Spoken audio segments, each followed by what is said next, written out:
Hello and welcome to Recap for Season 6. This is Week 1, and this season we're a bit different, a different format. We have both the Galactic and the Rocket divisions, and both will be hosted in the same recap. I am your host, Ian, coach of the Phoenix Ferrets and league owner. Joining me today is Justin, coach of the Austin Pokemon Club. How are you, Justin? I'm doing great, Ian. How are you doing? Doing all right. Ready to start this season out. We got a Absolutely. lot to talk about with our first season of Low Tier. There's a lot to discuss, and there's a lot to go over here. Yeah, super excited to be back. Can't wait to dive into it. Absolutely. I think we should start off with our Week 1 results. So, to start with, in the Rocket division, we are looking at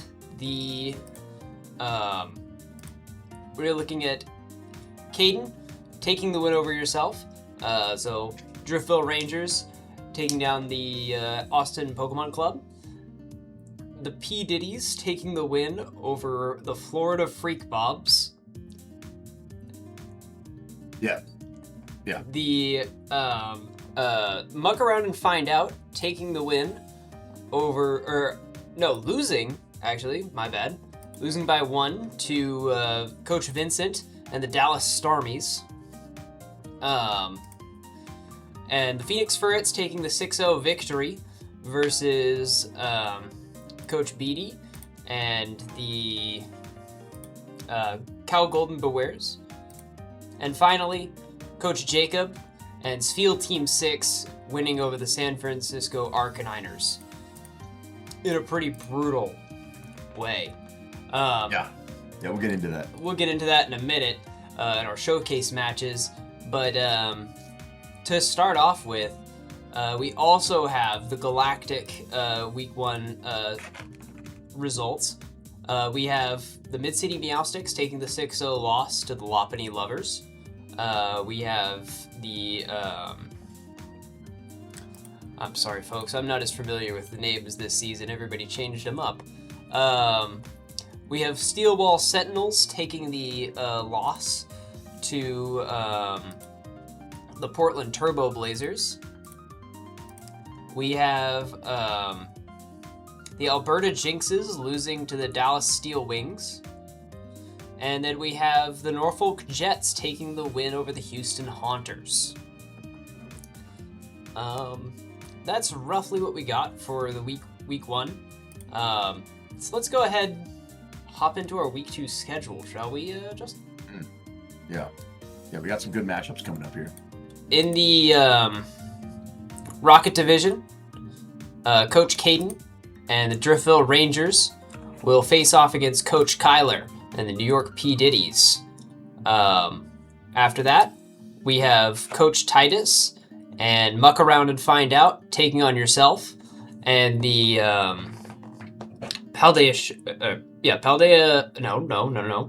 the Austin Pokemon Club. My bad. We have the Phoenix Ferrets, myself, taking on Sarah and the Florida Freak Bobs. We have Coach Jacob taking on, with Field Team 6, taking on the Dallas Starmies and Vincent. And then we have the Battle of the Ethans, where Ethan, coach of San Francisco Arcaniners, takes on Ethan, the coach of the Cal Golden Bewares. In Galactic, meanwhile, we have Abby and the Mid-City Meowsticks taking on Mitchell and the Steel Ball Sentinels. We have Peter and the Alberta Jinxes taking on the Lopunny Lovers. We have Matthew and the Norfolk Jets taking on Jake and the Portland Turbo Blazers. We have Aiden and the Houston Haunters taking on David and the Dallas Steel Wings. Anything that stands out to you in those groups there, Justin?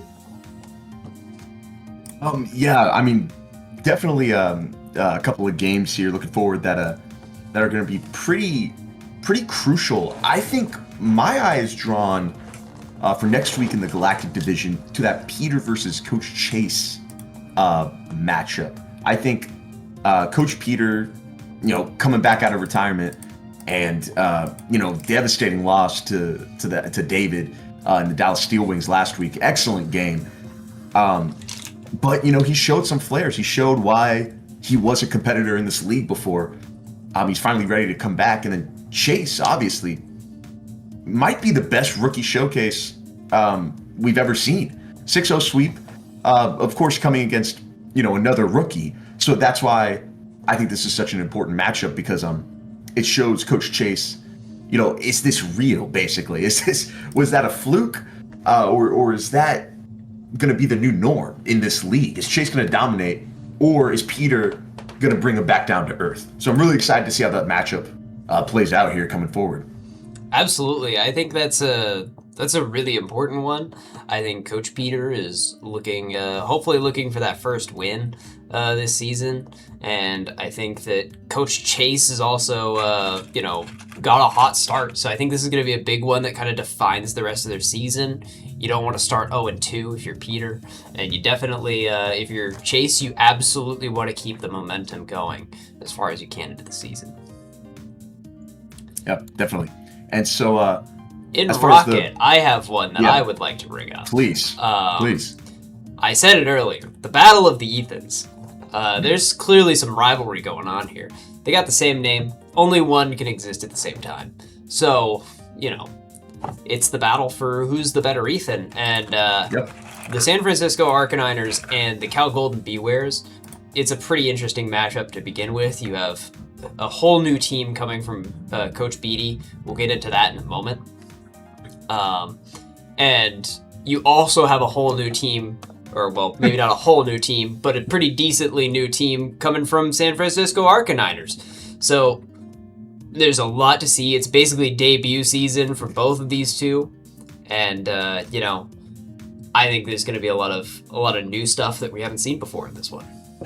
Definitely. I think, like you said, there's some beef going on. Some insider sources, such as Shams and Adam Schefter I've been talking to, and they've been talking with some people inside the franchises here, and there is apparently beef that dates all the way back to fantasy football, with Ethan, the coach of the Arcaniners, blaming Coach Beatty for sort of tampering and ruining the league balance that they had, causing someone else to win the championship. And so some bad blood going in, like you said, same name, like you said, new teams. But Beatty, all he has to say is scoreboard. Last season was Beatty's debut season, and he made the playoffs. And Ethan, after playoffs, but he was a semifinalist last season. Semifinalist, exactly. And Ethan's been in the league 2 seasons, both ending in disappointment, not making the playoffs. So, Ethan's trying to make this the season that he really shows out and is like, this is what I can do. And in that first game, just tragedy is the only way you can really state it. Procking competitive to losing the game. But, this is the game where I think he has to show up that and make people believe in what he's trying to sell. Absolutely. And I think, I just think there's a lot going on in this game. So I think it's definitely one to tune into if you are interested in that kind of thing. Definitely. Let's go ahead. Let's knock out the transactions from week 1. Let's start with Galactic.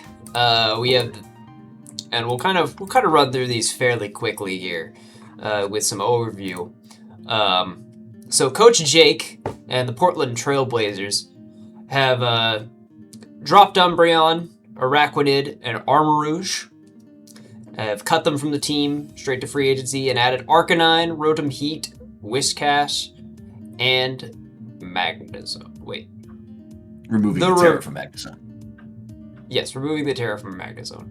Meanwhile, Mitchell and the Steel Ball Sentinels have dropped Dunsparce, Appleton, and Glastrier. They've also added Lucario, Breloom, Cramorant, and Torkoal. They're dropping Torkoal as well. So, Lucario, Breloom, and Cramorant are the adds. Anything you think about these?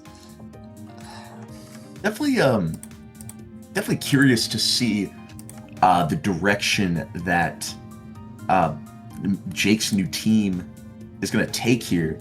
Had a really strong showing week one, and I guess he thought, not good enough. He's always, looking to make adjustments to the rotation, always updating that roster, and this shows it. I mean, I think there's some interesting changes here. I do find adding Arcanine and Rotom Heat to be an interesting double up on fire there, but I mean, after that first week, I have to trust that, he sort of knows what his identity of his team is. So I'm very curious to see what this looks like in week 2. Absolutely. And let's go ahead and move on to Rocket real quick, because there's a lot to unpack here. Yeah. So, we have BD and the Cal Golden Bewares, as I said, a whole new team, effectively. So, we have dropped Umbreon, dropped Magneton, dropped Rotom Heat, dropped Oricorio, and dropped Sandslash.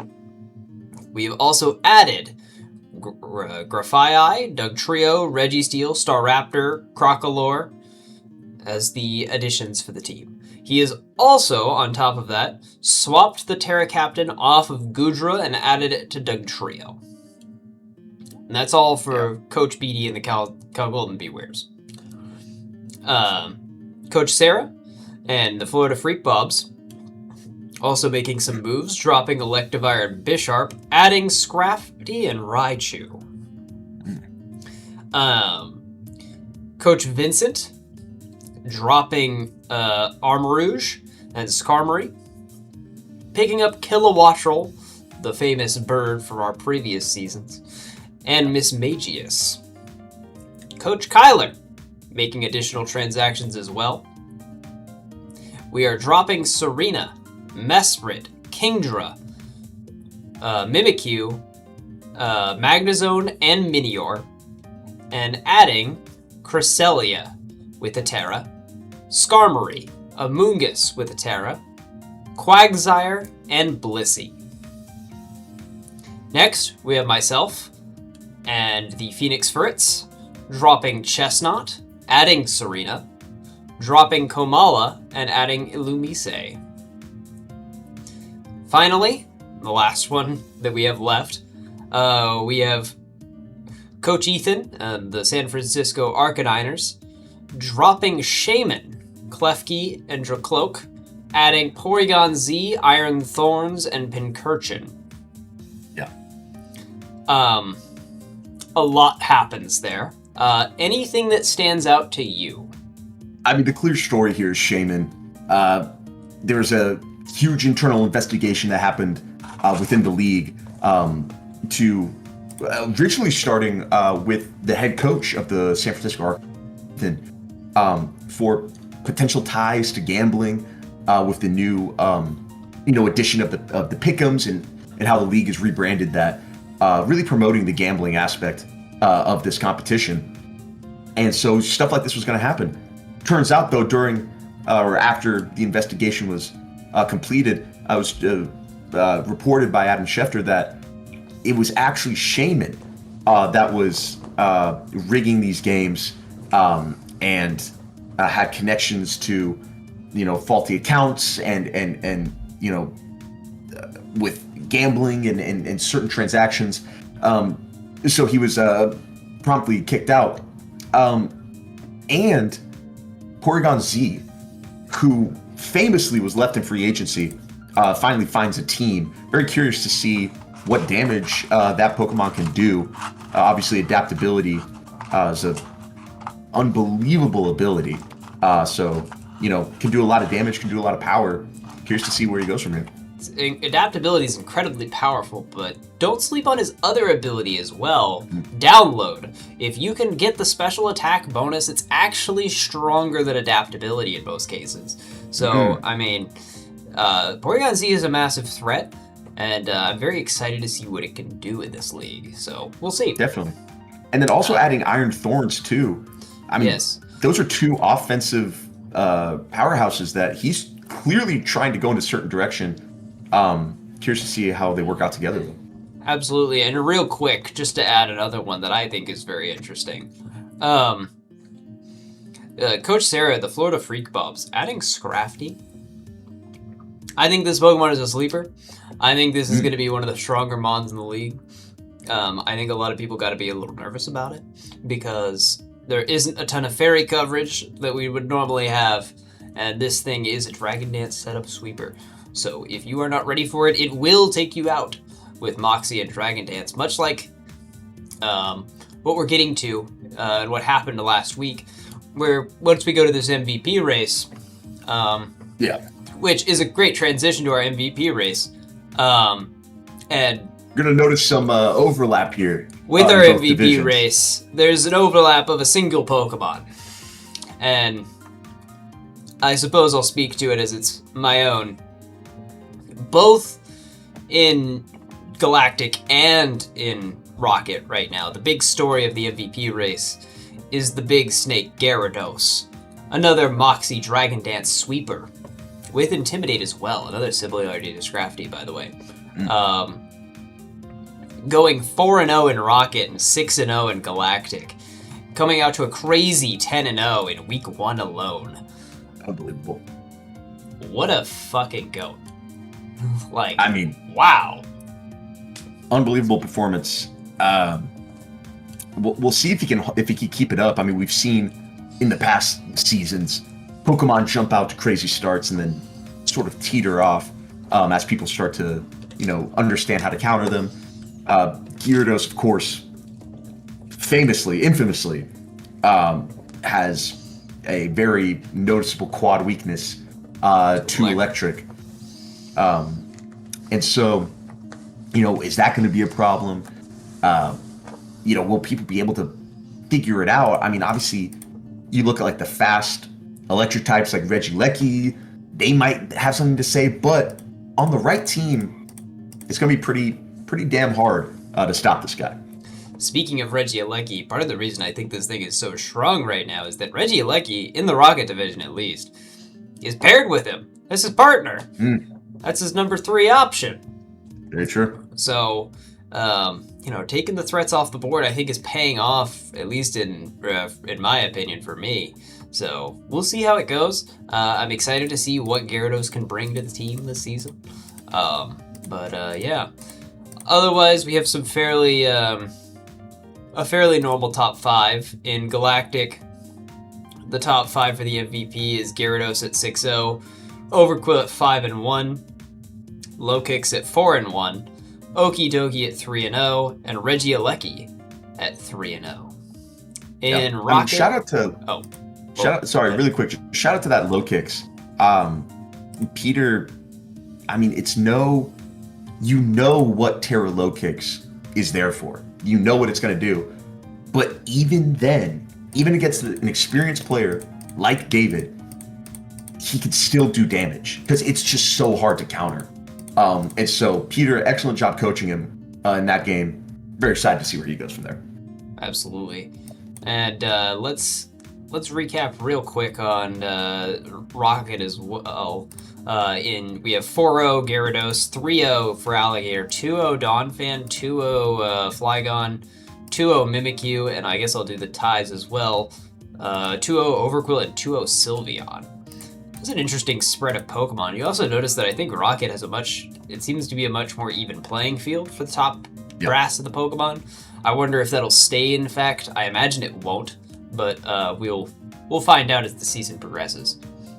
Yeah, definitely. I think it's just gonna be very interesting to see if separation happens. I mean, in low tier like this, it's possible that just every week a different Pokemon steps up to the top of the team, and has to, depending on the matchup. And so it's very possible that this will fluctuate throughout. I think we are going to see some people move to the top. I think Gyarados is going to stay at the top. I think Terra Flygon is probably going to stay up top. Speaking to the Rocket, I think we'll see Regieleki rise up the ranks. But other than that, I think there's a lot of room for many different Pokemon to rise up and take those spots. Absolutely. Let's hop into the standings real quick for both divisions. Nothing too crazy. It's week 1, so we're not going to particularly hover here, but in Rocket, our standings is the Phoenix Ferrets sitting at number 1, 1-0 plus 6. Number 2 is the Driftwell Rangers, Caden, 1-0 plus 5.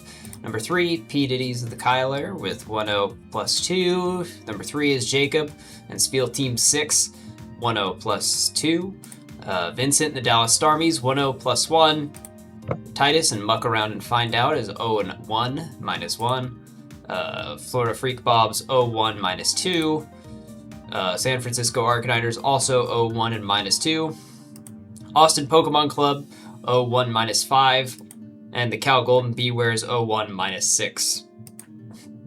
In Galactic, we have Loppany Lovers and Chase 1-0 plus 6 at number 1. The Norfolk Jets and Matthew at 1-0 plus 4. Portland Turbo Blazers 1-0 plus 4 as well. Dallas Steel Wings 1-0 plus 1. Alberta Jinxes 0-1 minus 1. Houston Haunters 0-1 minus 4. Steelwall Sentinels 0-1 minus 4. And the Mid-City Meowsticks coming in last at 0-1 minus 6. Not much to say here. We're week 1. It's pretty early. Anything could happen. So we'll come back to that. I mean, truly, like, no one's even remotely close to being in trouble or anything like that. One good win and you're back in. It's, you know, at the end of the day, the differential is going to matter. We've seen that happen in every single season. Absolutely. But the most important thing is that record. So even if you lost big this week, if you win by a few points, but you're still winning, you're still rising up the ranks in the standings. So that's what matters. Just get out there and win every game. Absolutely. Easy to say, I suppose. But exactly. Last but not least, I suppose we will go over the so we have a couple of spotlight games that we'd like to go over before we finish up. And I think we'll start with yours from the Rocket division there, Justin. You got to look at that game that happened in the Field Team 6 stadium with San Francisco traveling down there. Came out looking strong. I mean, Coach Ethan had them boys working. He was in a really good spot, playing the game right, playing it on his own terms. And then just one competitive proc. I mean, you hate to say that's what it comes down to. That's just how it goes sometimes. You know, watching over film, I'm sure Coach is going to see that he could have put himself in a better position going into that, because you never want to leave it up to that. But, you know, Empoleon coming out on top, just showing real guts there at the end. And Coach Jacob never giving up. And even though he knows I'm probably going to lose, he doesn't give up. He was making the right choices, putting his Pokemon in the right spots, making the right reads, and it worked out for him. And so, absolutely. You know, I'm not sure if you remember, but a few games last season felt like the opposite for Coach Jacob, where, you know, it feels like he could have won and then he got RNG'd out. So if these games flip his way and he plays better and keeps improving throughout the season, he could be a playoff threat. Absolutely. He's always been pretty close. So I wouldn't be surprised to see him finally make that jump this season in low tier. That, you know, it finally gets to the point where he can maybe make a playoff run. We've seen plenty of coaches go from the bottom of the standings to, you know, straight up champion level teams. He's on the edge of playoffs every season. What can he do? You know? Yep. So I'm excited to see where that ends up. And yeah, let's hop over to Galactic real quick. And the game of the week has got to be Coach David and Coach Peter duking it out with one of the most interesting games we've seen in a minute. Definitely. Super entertaining, back and forth. Just great to watch. Absolutely. There was a lot going on in that game, making it very close the entire time. You had Mian Shao swords dancing at one point, and somehow, Peter was able to find his way out of it. It was constantly, hey, how can we find our way out of certain situations? The Rhyperior getting off the Swords Dance, or the Rock Polish, and being a constant threat to the team, and somehow he manages to get out the Toxapex, manages to haze away the stat boost, and put it in range of a final hit. And David finally, getting into a position where Regieleki can clean up the game and finish off everything. It was just really good played Pokemon, and it turned out that Regieleki was a superior revenge killer in the end, and what a game. Definitely. It was amazing, and definitely love to see this type of game from these two coaches, two OGs. Were in season 1, obviously. Peter taking a step back into more of a administrative role as the seasons went on, but he's back coaching, and you love to see it. I mean, he seems to be a good fit in Alberta. Love to see what they could do with him and what he could do with that roster. And these two coaches feel like they sort of lost their confidence in themselves as coaches in this game, and so the fact that they faced off against each other and it was super even, super back and forth, great reads, great plays. It was just amazing to see, and I hope that is a confidence booster for them, and they are able to move forward. And I don't want to call my shot too quickly, but I would not be surprised if that was a possible championship matchup.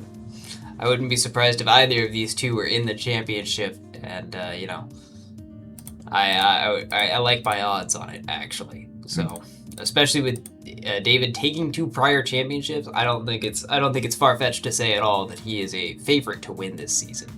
So, in the Galactic Division. I believe that's all we have for you this week. We have a lot more coming up next week with week 2. Their standings will start getting a little bit more interesting. We'll still have a lot of ambiguity, but things will start to look a certain way.